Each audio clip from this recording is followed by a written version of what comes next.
السلام عليكم ورحمة الله وبركاته.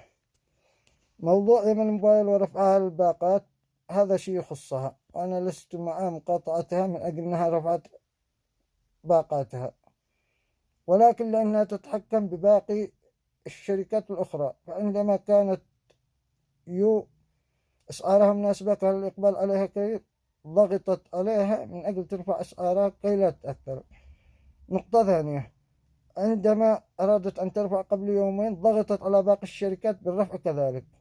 ثالثا، تتواجد هذه الشركة في المناطق الجنوبية وباقي الشركات تفصل وعادها تخرج من المناطق الشمالية. ثالثا، الثري جي، كانت يمن موبايل مشغلة للثري جي وضاغطة على باقي الشركات بعدم تفعيل الخدمة، يعني هي المتحكمة. وإنما هذا